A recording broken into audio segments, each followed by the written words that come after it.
రోజు పడుకోబోయే ముందు విద్యార్థులుగా నా మాటకి గౌరవం ఇచ్చి 2 శ్లోకాలు తాత్పర్యంతో చదివి పడుకోండి. మీకు అర్థమైనా కాకపోయినా సరే ఏం పర్వాలేదు, అవుతాయి.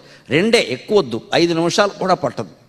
పడుకునే చోట బెడ్ లైట్ అని ఒకటి ఉంటుందిగా, అక్కడ ఇది పెట్టుకుని శ్లోకం తాత్పర్యం 2 రేపు చాలు. అలా ఏడాది అయ్యేసరికి 365 రోజులు 750 శ్లోకాలు, భగవద్గీత 700 శ్లోకాలే ఉన్నాయి. ఏడాదిలో మీరు చదవడం పూర్తి చేశారు. ఒక ఏడాదికి భగవద్గీత ఆధారంగా మీ జీవితంలో అద్భుతమైన మార్పులు వస్తాయి.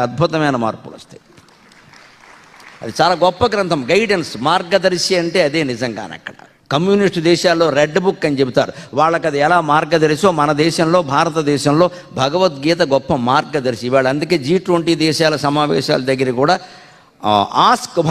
ఆస్క్ గీత అని ఒక యాప్ పెట్టారు ప్రత్యేకంగా. గీతలో నువ్వు ఏ విషయం అడిగితే అది దొరుకుతుంది. ఆ యాప్ ఎంత గొప్పది అంటే, నాకు ఈ ప్రాబ్లం ఉంది, I want the reply from Geetha అని మీరు నొక్కితే నీ ప్రాబ్లం సమాధానం గీతా శ్లోకంతో వస్తుందమ్మా. అంత గొప్పది గీత.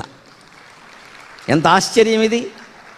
నాకు ఈ సమస్య ఉంది, దీనికి సమాధానం నాకు కావాలి, భగవద్గీత నుంచే కావాలి అని నొక్కితే నీ సమస్యకి భగవద్గీత నుంచే సమాధానం వస్తుంది.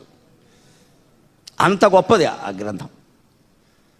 574 శ్లోకాలు కృష్ణుడు చెప్పాడు, 84 శ్లోకాలు అర్జునుడి ప్రశ్నలుగా ఉన్నాయి, 49 శ్లోకాలు సంజయుడు మాటలుగా ఉన్నాయి.